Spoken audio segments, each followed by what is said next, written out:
Hello students, कैसे हैं आप लोग। होपफुली जो मैंने अपने पुराने लेक्चर्स लोड किए थे रोबोटिक्स के ऊपर, उनको आपने एक बार देख लिया होगा और नोट्स बना लिए होंगे। आज का हमारा टॉपिक रहेगा रोबोटिक्स एंड इट्स एप्लीकेशन। इसका एक पार्ट मैंने आपको पहले पढ़ा दिया है, अब हम कंटिन्यूएशन में इसकी थोड़ा आगे जाएंगे। कुछ हमारे जो टॉपिक थे जो मैंने पढ़ाए थे वो थे लास्ट लेक्चर में degree of freedom, classification of robot, work space envelope, typical robot configuration, इसको मैं आपको पढ़ाऊँगा, और एप्लीकेशन ऑफ रोबोटिक्स इसको मैं नेक्स्ट लेक्चर में लेके जाऊंगा, क्योंकि ये भी बहुत बड़ा टॉपिक है आपकी स्टडी का। तो स्टार्ट करने से पहले आप एक बार पुराने लेक्चर ज़रूर देख लीजिएगा ताकि आपको कोई प्रॉब्लम ना हो समझने में। आइए स्टार्ट करते हैं आज रोबोटिक्स की 3 बहुत इंपॉर्टेंट टर्म्स के बारे में, जो है रेजोल्यूशन, एक्यूरेसी एंड रिपीटेबिलिटी। आपको पता है ये जो तो तीनों टर्म हैं हमारी, ये तीनों रोबोट को डिज़ाइन करने के लिए काफ़ी यूज़ होती है। मान लेते हैं कि आपको एक रोबोट की रिक्वायरमेंट है और आपको उसको डिज़ाइन करना है, एंड उसकी डिज़ाइन स्पेसिफिकेशन डिज़ाइन करने के बाद आप उसको परचेज़ करेंगे, तो आपको 3 चीज़ें बतानी होगी। वो 3 टर्म है आपकी रेजोल्यूशन, कितनी रेजोल्यूशन का आपको रोबोट चाहिए, कितनी एक्यूरेसी का आपको रोबोट चाहिए, एंड उसकी रिपीटेबिलिटी क्या होगी। तो मार्केट में अलग अलग रेजोल्यूशन, अलग अलग एक्यूरेसी और अलग अलग रिपीटेबिलिटी के रोबोट्स अवेलेबल हैं अलग अलग कंपनीज़ के। तो अपनी रिक्वायरमेंट के हिसाब से आप इन तीनों टर्म्स की स्पेसिफिकेशन देंगे और आप उस रोबोट को परचेज़ कर पाएंगे या डिज़ाइन कर पाएंगे। These three terms are required if you want to design specification of a robot which you are going to purchase, and you have clearly mentioned how much is the resolution you want, how much accuracy you want, and how much repeatability you want. तो आया आपको समझ में ये तीनों term कहाँ use होती हैं, क्यों यूज़ होती हैं। अब आ जाते हैं हम इन तीनों टर्म्स पे एक एक करके इनको पढ़ेंगे हम, रेजोल्यूशन, एक्यूरेसी एंड रिपीटेबिलिटी को। सबसे पहले है हमारी रेजोल्यूशन क्या होती है हमारी, जैसे आपने देखा होगा स्क्रू गेज जानते हैं आप, जो मेज़र करता है रेडियस या diameter, vernier calliper, VC vernier calliper, तो इनका एक टर्म होती है least count, LEAST, least count. Similarly हमारी रेजोल्यूशन टर्म होती है रोबोटिक्स में, ये डिफाइन करती है smallest allowable position increment of a robot, यानी कि सबसे छोटी मूवमेंट जो रोबोट कर सकता है किसी पोजीशन में पहुंचने के लिए। ठीक है, तो ये 2 प्रकार की होती है। अभी हम आगे देख लेते हैं, नेक्स्ट स्लाइड।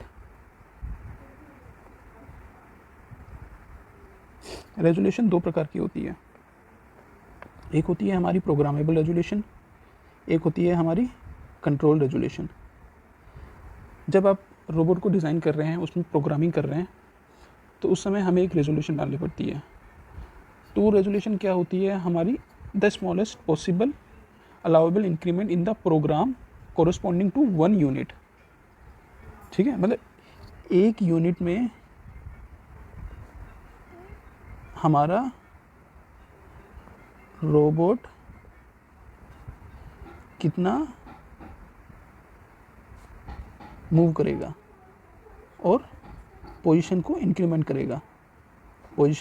करेगा, इसको बोलते हैं हम प्रोग्रामिंग रेजोल्यूशन। इसको हम डिफाइन करते हैं BRU से, बेसिक रेजोल्यूशन यूनिट। एक BRU होती है हमारी 0.001 इंच या फिर 0.001 mm, और अगर डिग्री में लेंगे तो 0.01 डिग्री। ये होगी हमारी प्रोग्रामेबल रेजोल्यूशन। तो आपको समझ में आया प्रोग्रामेबल रेजोल्यूशन क्या होती है। जब भी हम प्रोग्राम लिखते हैं रोबोट का, उस समय जो हम उसमें सबसे स्मॉलेस्ट अलाउबल इंक्रीमेंट डालते हैं उसको हम बोलते हैं प्रोग्रामिंग रेजोल्यूशन। दूसरी आती है मेरी कंट्रोल रेजोल्यूशन। कंट्रोल रेजोल्यूशन में क्या होता है, जैसे मेरा ये रोबोट मैंने बताया था आपको सर्वो लूप टाइप रोबोट्स मैंने आपको बताया था, जिनमें हमारा फीडबैक और इसका सेंसर्स लगे होते हैं, फीडबैक अरेंजमेंट एंड सेंसर्स लगे रहते हैं सर्वो रोबोट्स में। तो होता क्या है कि मान लेते हैं एक एग्जांपल है मेरे को किसी मोटर की RPM नापनी है, शाफ्ट रोटेट कर रही है, RPM नापनी है मेरे को उसकी।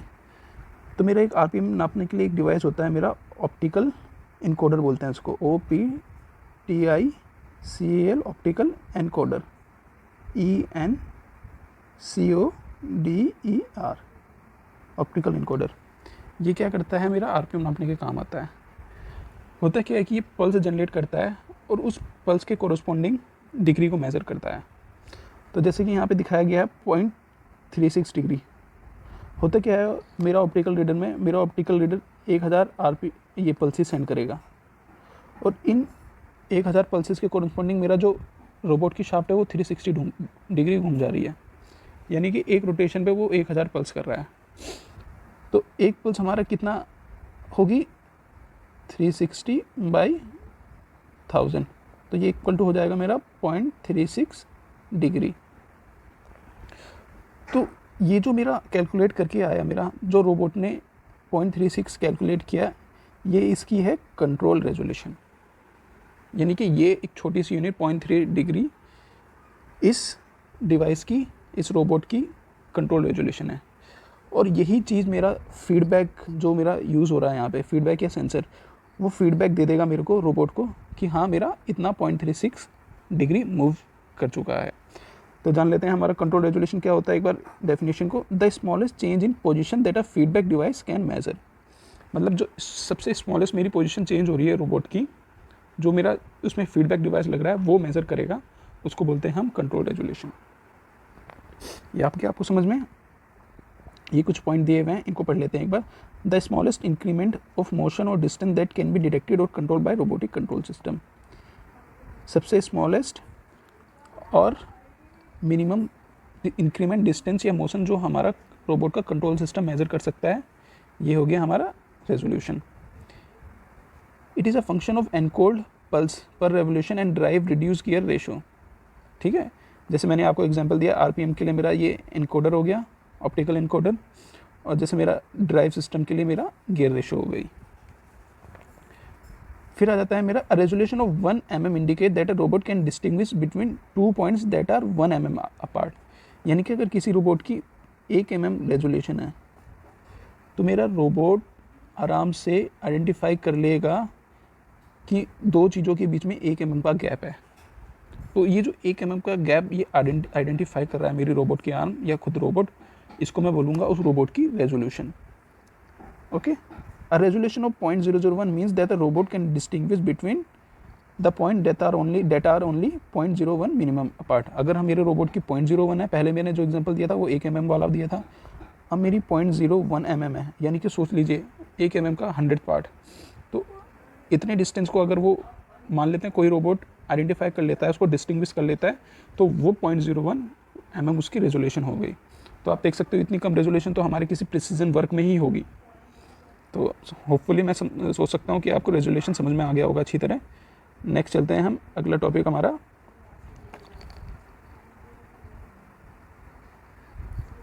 एक्यूरेसी। एक्यूरेसी क्या होती है? एक्यूरेसी हमारी क्या है, सेम प्रिसीजन की तरह ही है। प्रिसीजन आप समझते हो, कितना प्रिसाइजली कोई काम हो रहा है, कितना, मतलब जैसे मेरा ये कोई पॉइंट है, आपने देखा होगा थ्रो वाला एक गेम होता है जिसमें हमारा सेंटर में हिट करना होता है। तो जितना हम मान लेते हैं हमें सेंटर में हिट करना है इस पॉइंट पे, जितना वो इसके आसपास, पॉइंट के आसपास हिट किया करेगा, ये हिट हो गया, ये हिट हो गया, ये हिट हो गया, तो ये इसकी होगी प्रिसीजन, यानी एक्यूरेसी मैंने डिज़ाइन पॉइंट के पास कितनी बार कितना वो हिट कर रहा है, ये इसको बोल सकते हैं हम प्रिसीजन। तो रोबोट की टर्म में उसको क्या बोलेंगे हम, आइए पढ़ लेते हैं। ये होता है the precision with which a computer point can be reached. ठीक है, यानी कि जो मेरा कंप्यूटर ने कैलकुलेट किया है पॉइंट, उसको वो आराम से पहुंच सके उस पॉइंट तक, उसको बोलते हैं मैं एक्यूरेसी। इसको मैं आपको एक एग्जांपल के साथ समझाना चाहूँगा। मान लेते हैं मेरा कोऑर्डिनेट सिस्टम है एक्स और वाई सॉरी, ये मेरा कोई पॉइंट है एक्स वाई, ये मेरी एक आर्म है इसकी और एक ये आर्म है, आर्म है रोबोट की, इसकी लेंथ L1 है, इसकी लेंथ L2 है। अब मैं देख सकता हूँ कि इसका मेरा θ1 है डिग्री एंड इसकी मेरी θ2 है डिग्री। ये मेरा बेस है, ये मेरा रोबोट है जो यहाँ फिक्स है। तो अगर हम मैथमेटिकली देखेंगे इस पॉइंट की पोजीशन आएंगी कुछ, जब मैं कैलकुलेट करूँगा वो आएंगी x is equal to L1 cos θ1 plus L2 cos θ1 plus θ2, क्योंकि θ1 ये मेरा इस आर्म के लिए हो गया और θ2 मेरा इस आर्म के लिए हो गया, तो टोटल जो नेट मेरा एंगल आ रहा है θ1 प्लस θ2 इस पॉइंट को पहुंचने के लिए। और y के कोऑर्डिनेट कुछ इस प्रकार होंगे, L1 sin θ1 plus L2 sin θ1 plus θ2। आप थोड़ा समझ लीजिएगा इसको, जो मैं बोल रहा हूँ थोड़ा लिखने में दिक्कत हो रही है, बट होपफुली आपसे एक्सपेक्टेशन है कि आप इसको समझ पा रहे होंगे। तो मैथमेटिकली मैंने ये 2 पॉइंट कैलकुलेट किए, x1 और y1, एंड जो मेरा रोबोट में जब मैंने डाटा फेड किया तो कितनी क्या गारंटी है कि मेरा जो मैथमेटिकली पॉइंट क्या है मैंने कैलकुलेट इसी पॉइंट पे वो रीच करे बार बार। तो हो सकता है कि वो यहाँ आ जाए, वो यहाँ आ जाए, वो यहाँ आ जाए, एल्बो यहाँ रीच हो जाए, यहाँ रीच कर जाए, यहाँ रीच कर जाए, तो इसकी कोई गारंटी नहीं कि वो एग्जैक्ट पॉइंट पे रीच करे। तो ये जो हल्की सी डेविएशन होती है फ्रॉम एग्जैक्ट पॉइंट से, जो मेरा एग्जैक्ट पॉइंट है एक्स वाई, इस पॉइंट से जो मेरी हल्की सी डेविएशन है जहाँ वो रीच कर रहा है मेरा रोबोट, उसको मैं बोलता हूँ एक्यूरेसी। यानी कि how closely the robot arm be able to move a specified coordinate in the working cell, यानी कि किसी वर्किंग सेल में कितनी आसानी से वो कुछ स्पेसिफिक पॉइंट को रीच कर सकता है, ये मेरी होगी accuracy. The term control resolution, इसको मैंने आपको बता दिया था पिछली स्लाइड्स में। ये कुछ पॉइंट्स दिए हुए हैं, ये आप लोगों की नॉलेज के लिए मैंने डाले ताकि आपको पढ़ने में चीज़ों को याद रखने के लिए चीज़ें आपको याद रहें। तो इनको एक बार आप लोग अपने लिए पढ़ लेना और नोट्स बना लेना। अब चलते हैं अगले स्लाइड पे। अब आती है हमारी रिपीटेबिलिटी। रिपीटेबिलिटी क्या होती है, हमने रोबोट को टीच कर दिया कि आपको, ये मैं आपको एग्जांपल के साथ ही बताना चाहूँगा इसको भी, हमने रोबोट को टीच करा दिया कि आपको एक्स वाई पॉइंट पे जाना है। ये मेरी रोबोट की L1 आर्म हो गई, ये मेरी L2 आर्म हो गई, 2 आर्म हो गई L2। तो मैं चाहूँगा कि ये मेरा रोबोट यहाँ पूछे, तो मान लेते हैं कि मैंने रोबोट को 20 बार कमांड दी, ठीक है, पहली कमांड में वहाँ पहुँचाया, दूसरी कमांड में वहाँ पहुँचाया, तो वो कितनी रिपीटेशन होने के बाद, 20 रिपीटेशन होने के बाद जब मेरा ये पॉइंट यहाँ पहुँच रहा है, तो वो 20 की 20 रिपीटेशन में वो एग्जैक्टली इसी पॉइंट पे पहुँच रहा है। उस टर्म को मैं बोलता हूँ रिपीटेबिलिटी।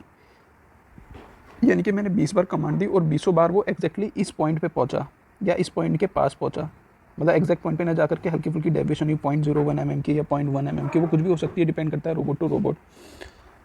तो ये जो हल्की सी डेविएशन है मेरी 0.01 और इस पॉइंट के बीच में, इसको मैं बोलूँगा रिपीटेबिलिटी ऑफ दैट रोबोट। यानी कि कितनी प्रिसीजन के साथ मेरा रोबोट हर बार उस पोजीशन पे पहुंच पा रहा है जितनी बार मैंने उसको कमांड दी है। जैसे मैंने यहाँ पे एग्जांपल लिया था 20 टाइम्स का, तो वो डिपेंड करता है, आप जानते हैं कि रोबोट अपनी वर्किंग लाइफ में हज़ारों बार, वहाँ लाखों बार जाएगा, तो कितने प्रिसीजन से वो उस पोजीशन पे पहुँचेगा, ये उसकी होगी रिपीटेबिलिटी। ठीक है, देख लेते हैं। It is defined as the precision with which a robot reposition itself to a previous dot point. यानी कि बार एक पॉइंट हमने डॉट कर दिया एक्स वाई, जैसे मैंने एग्जांपल भी दिया था, इस पॉइंट को वो बार बार कितनी एक्यूरेसी या कितनी प्रिसीजन के साथ उस पॉइंट पे एग्जैक्टली पहुंच पा रहा है, ये टर्म होगी उसकी रिपीटेबिलिटी। ये कुछ देखेंगे हम, डिलीट करते हैं इसको। ये एक एग्जांपल दिया हुआ है, ये देखिए, ये मेरे कुछ मैंने जैसे एग्जांपल दिया था एरो का, एरो यहाँ पे हिट करना है हमें। ये हमारी 1 सर्कल, 2 सर्कल, 3 सर्कल, 4 सर्कल।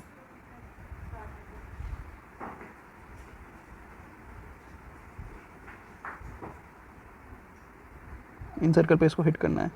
तो अब यहाँ देख पा रहे हैं हिटिंग पॉइंट डिस्ट्रीब्यूटेड है सारे सर्कल्स में, तो इसको हम बोलेंगे bad repeatability and bad accuracy.